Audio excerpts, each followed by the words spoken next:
Juan Carlos, ¿cómo te va? Bienvenido a Sin Censura, ¿cómo estás? ¿Qué tal, Gabriel? ¿Qué tal, Guilla? ¿Cómo están ustedes? Bien. Bueno, a ver, estábamos con motivo de un corte de ruta y una especie de huelga de padres en el extremo oeste, en Campo Bandera, a 17 kilómetros de Ingeniero Juárez. Nos enteramos, de que los maestros bilingües de modalidad aborigen, directamente no concurren a enseñarle a los chicos en esa zona, sino que van y hacen proselitismo, directamente, como dice un señor ahí, alcahuetean a favor del señor José Fernández, que va a ser el candidato a intendente de Ingeniero Juárez, y los chicos no aprenden, directamente no tienen clases, hace un mes que no tienen clases, y nos decía este señor que los chicos de 9 y 10 años no saben hablar castellano. Entienden, pero no pueden hablar. Claro. Y lo mismo las mujeres. La mayoría de las mujeres de las comunidades wichí te entienden si le hablas en castellano, pero les cuesta mucho expresarse en el idioma nacional, lo cual es un enorme problema para su inclusión, para estar conectadas con lo que es la vida económica y social del país, ¿no? Realmente lamentable, porque realmente en esa zona hace falta, pero evidentemente los nombramientos también responden a una precariedad. No nos olvidemos de este docente Mema, que se mostró opositor al gobierno y no le renovaron nunca más, que fue el que estuvo en el reportaje de la escuela sin paredes, ¿no? Con Jorge Lanata. Le dejaron sin trabajo, directamente no le renovaron más. O sea que evidentemente lo tienen en esas condiciones a los docentes para que puedan hacer política y justamente no enseñar, ¿no? Tal cual. O sea, solamente son punteros, con el título de Mema, pero son punteros políticos, claramente. Y estábamos viendo también el impacto que está teniendo la inflación en la canasta familiar y cómo hay temas que no se hablan o por lo menos no se asumen como problema. Por ejemplo, escuchábamos a Manuel Celauro decir, el intendente de Clorinda, que bueno, el gobernador desdobló las elecciones porque no tenemos por qué en Formosa pagar el costo político de una mala gestión nacional. Ahora recién están asumiendo de que la gestión de Alberto Fernández es un problema. Hasta hace poco, Gildo estaba orgulloso de ser amigo de Alberto Fernández. Ahora ya, digamos que se están alejando del presidente de la nación. Ya no asumen... Es una ficción. Sí. La verdad que es una ficción. Es una ficción. Están claramente en modo campaña, entonces la idea es marcar distancia con la gestión nacional y que, bueno, la gente trate de diferenciar y obviamente obtener el voto nuevamente acá en el territorio, ¿no? O sea, no nos olvidemos que los diputados nacionales y los senadores de Gildo Infran han votado todas las medidas del presidente de la República, todas. Sí, jamás han votado en contra de alguna medida, ¿no? Gildo estaba orgulloso. Yo recuerdo toda la campaña del 2019 que Gildo decía, qué desastre el gobierno de Macri, ahora cuando nosotros ganemos las elecciones va a cambiar todo, vamos a vivir mejor, Formosa va a tener mucho dinero para obras públicas. Ahora, lo he visto a Fernando Carvajal, candidato a gobernador de la oposición, caminando por la autovía en la zona de entre Tatané y Mansilla, mostrando de que la autovía de la Ruta 11 está paralizada. Hay muchísimas obras públicas que están paralizadas. Sí, hay muchas obras públicas paralizadas y no es que lo mostró únicamente Fernando, sino que los propios empresarios empezaron ahora a reclamar, ¿no es cierto? Porque tienen gente que tienen que cobrar. Esta es parte de la realidad. Hay mucha gente que depende de la obra pública y evidentemente se entró en una etapa en donde empezó a escasear, empezaron a escasear los recursos. Yo les quiero escuchar con el mismo fervor con el que Infran reclamaba recursos durante el gobierno de Macri, que espero que lo haga ahora, ¿no? Yo siempre decía que a Macri le reclamaban y le hablaban hasta el día de la fecha de paralización de obras, justamente porque no le daba recursos para libre disponibilidad, es decir, para que Gildo haga lo que quiera, ¿no?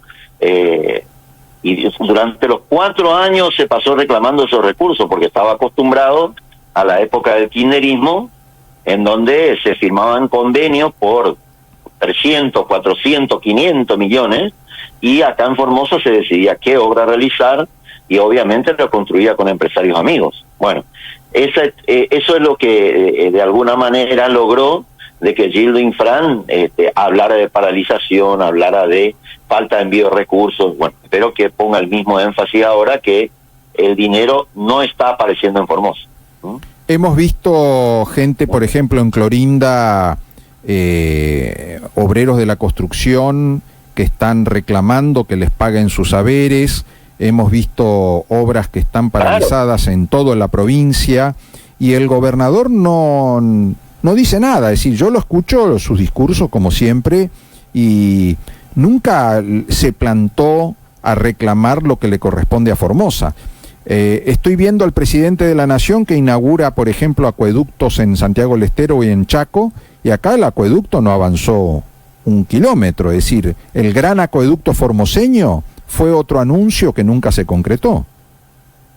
Totalmente, y además creo que nos vamos a encontrar con una realidad, en una nueva trampa de Gildo, en donde, a sabiendas de que se viene un cambio de gobierno, están licitándose un montón de obras. Entonces, para no reconocerle, por supuesto, mérito, cuando lo haga la próxima gestión, no le reconoce mérito, porque en esto de salir a afirmar de que se gestionó antes, no reconoce que se está pagando en la nueva gestión. Es lo que nos pasó con Macri, ¿no? Nosotros realizamos obras licitadas en la gestión anterior, pero se está pagando, se pagó durante la gestión de Macri. Bueno, en estos momentos están presurosos, entonces si haces, no es mérito tuyo, y si no lo haces, es tu culpa. Tal cual. Es la metodología de Infran, nunca el mérito de otro más que de él. Ahora, la realidad es que se anunciaron grandes emprendimientos y la realidad es que no se realizaron. A ver, hacemos un pequeño repaso. El ferrocarril, el ramal C25, que durante el gobierno de Cristina y con el acuerdo de Gildo se iba a reconstruir de Formosa hasta Salta. Bueno, llegó a Mariano Boedo y ahí se quedó totalmente paralizado, no avanzó 1 centímetro más.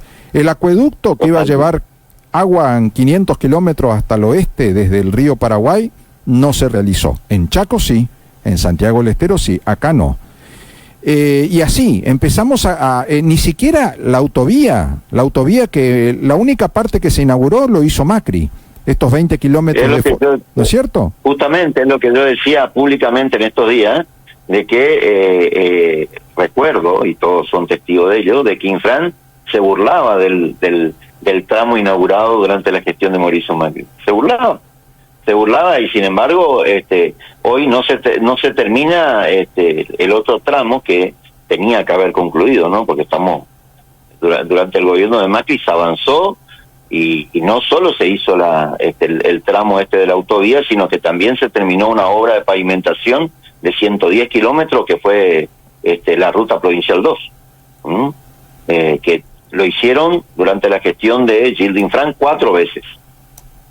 Las 4 veces, por supuesto, se deterioró de tal forma que era notorio de que estaba mal hecha la obra. 4 veces, y la inauguraron 4 veces. Sin embargo, tuvo que venir el gobierno de Macri para poder hacer esa obra que, bueno, hasta ahora no presenta irregularidades, lo cual significa que al menos ya resistió 4 años. El gran problema de la gestión de Infran fue la calidad de la obra pública, sin lugar a dudas, porque han gastado millones en obras que no nos sirven absolutamente para nada. Y las pruebas abundan la ruta 1, la ruta 9, el tramo de la ruta 3 que nos habían dicho con debido, recuerdan ustedes cuando estaba en vialidad, de que se iba a realizar en la presente gestión de Infran, y ustedes ya vieron que no se hizo absolutamente nada con la ruta 3, está totalmente abandonada. ¿Mm? Ahora nuevamente van a trabajar sobre la 28, están por asfaltar la parte de que va al Bañado de la Estrella. Lo anunció ayer Basualdo después del escrache de los medios y de un ciudadano que vino de Córdoba a conocer las Siete Maravillas y se fue al Bañado y se quedó empantanado. Totalmente. Bueno, Bueno, no hace mucho nosotros anduvimos, hace más o menos un mes y medio, 2, estuvimos en la zona y justamente hablábamos de eso, ¿no? Que son obras. Acá hay un problema grave con el gobierno de Formosa. Acá apuestan al deterioro total para lograr obra pública. O sea, evidentemente el gobierno está interesado en la obra en sí y seguramente para beneficiar a los amigos del poder, ¿no? Claro, no se hace mantenimiento. Una vez que se inaugura una obra, se deja abandonada. A eso quería llegar. Porque realmente es negligente el gobierno. Realmente es negligente, porque no cuesta nada tener en vialidad un equipo de mantenimiento vial como era antes, ¿no es cierto? Y para no tener que estar haciendo a cada rato una repavimentación. Porque nada costaba para una obra como la que vos señalabas recién, la 28. Si uno va y recorre el sector, y te vas a encontrar que perfectamente se podía, con un plan de bacheo, se puede mantener perfectamente bien. Evidentemente el gobierno apuesta a la destrucción total para ir a buscar obra nueva y beneficiar a sus amigos. Esa película ya la vimos con la Ruta 2, ¿no? La Ruta Provincial número 2, desde Cañada 12 a Laguna Blanca, pasando por Pastoril, se destruyó totalmente 4 o 5 veces y cada vez hay que repavimentar todo completo. Y acá me dicen que la Ruta 95 también está hecho pelota, me dicen la 95 sí, nosotros incluso presentamos un proyecto en el marco del Norte Grande para que entre en el Plan de Obras Públicas Nacionales de este año 2023 y fue aprobado. Así que estamos detrás de eso, pero no debiera ser así. Debe haber un plan de mantenimiento de esas arterias y lamentablemente no hay. Recién... es realmente negligente y yo no sé si es motivo incluso de iniciar un proceso de juicio político, porque dejar caer una obra de esa envergadura para especular con una obra pública es realmente grave. Totalmente. Y, a ver... tengo la imagen de los últimos reportajes que hemos hecho, que son todos vinculados, por ejemplo, a los mataderos. En Pirané, en Palo Santo, en Lomitas, en Subteniente Perín. Los mataderos municipales son obras que se empezaron y nunca se terminaron. En todas partes. Es una muestra realmente llamativa, ¿no? De que se repita, no es cosa de un intendente nada más. Por supuesto, la gente que vive allí le culpa al intendente, pero uno se da cuenta que es en todas las localidades. La provincia como que da una plata para que empiece y después a nadie le importa terminarlo.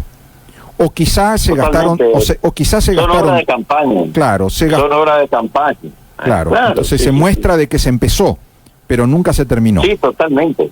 Nosotros mostramos uno en General Belgrano, que estuvimos allá, y bueno, y claramente está todo abandonado, está todo, no se está utilizando.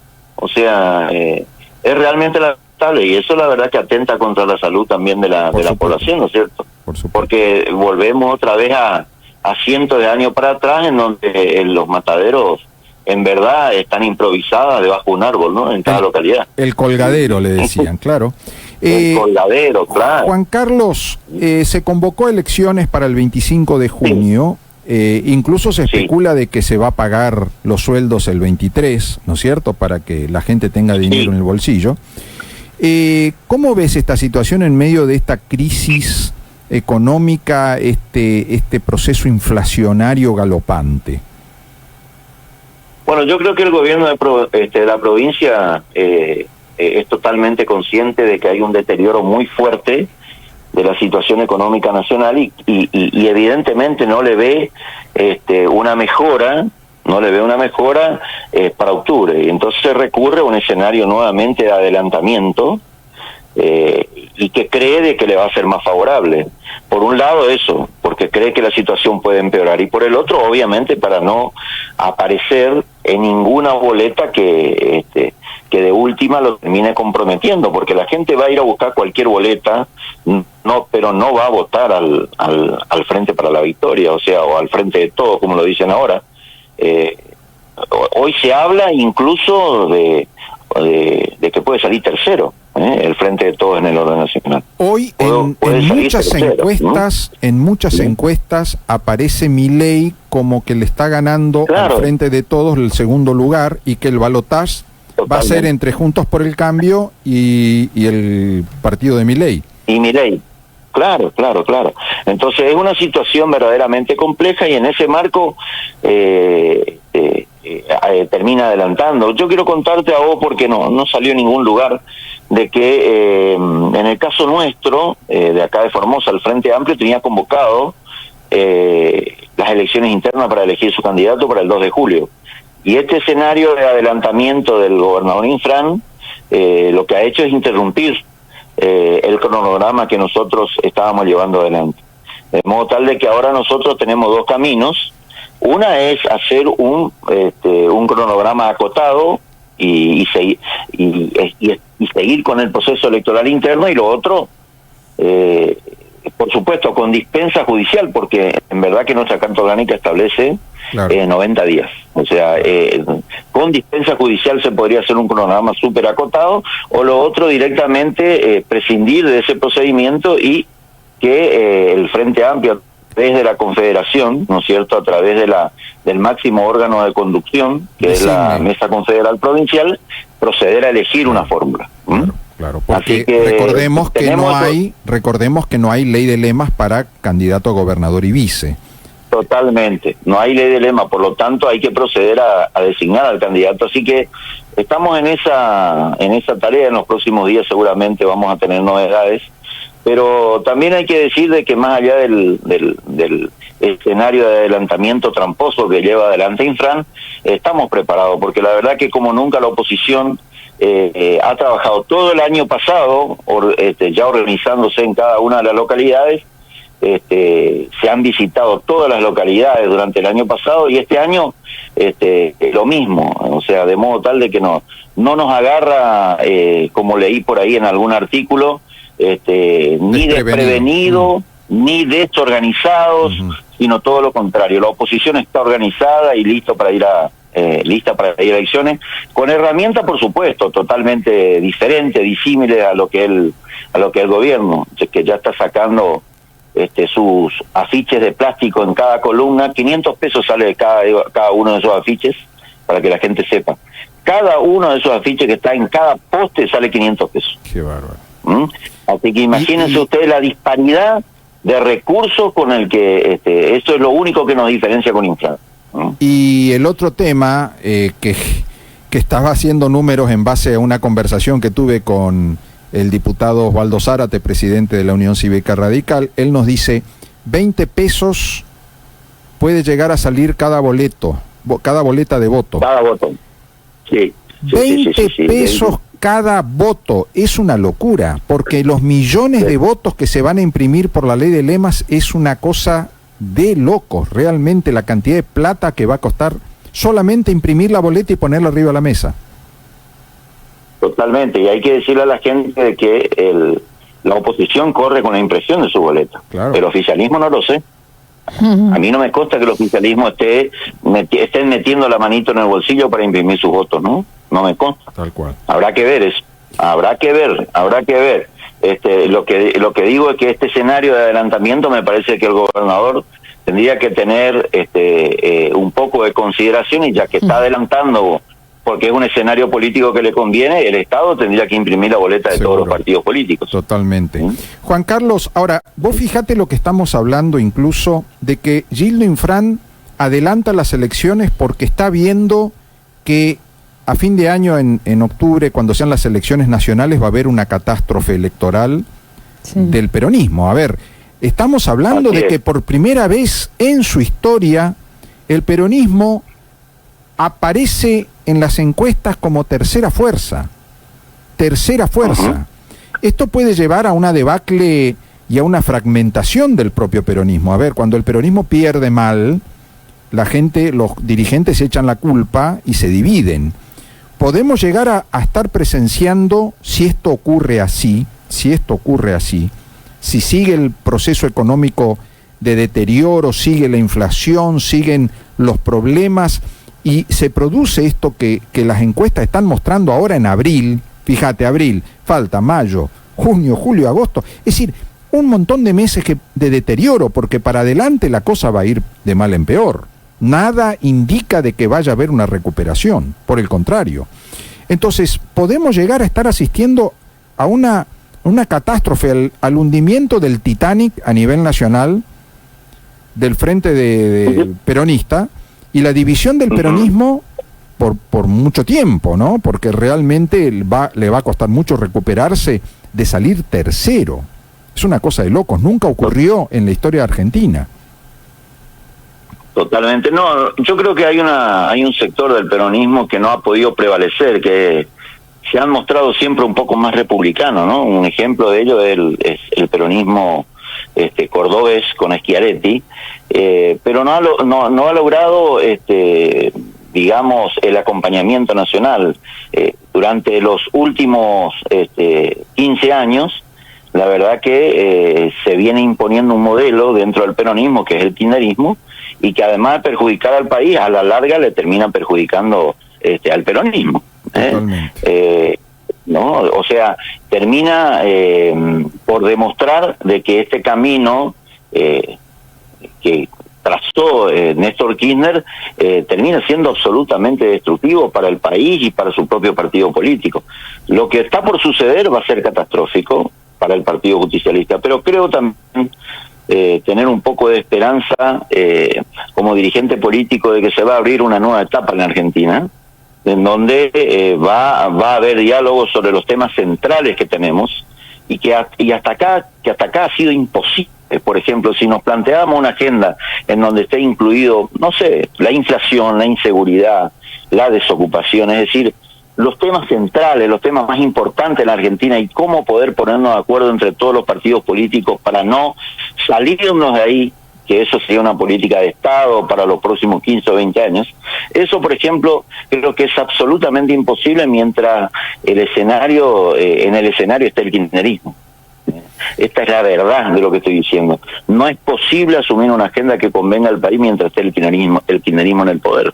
Y pienso que esta catástrofe electoral que se va a venir va a ayudar y va a ser verdaderamente ordenador del futuro político partidario o de los distintos partidos políticos en la Argentina. Va a ser ordenador. Va a haber un antes y un después, una nueva etapa en la historia de la nación. Absolutamente. Totalmente. Juan Carlos, te agradezco mucho, nos mantenemos en contacto, te mando un gran abrazo.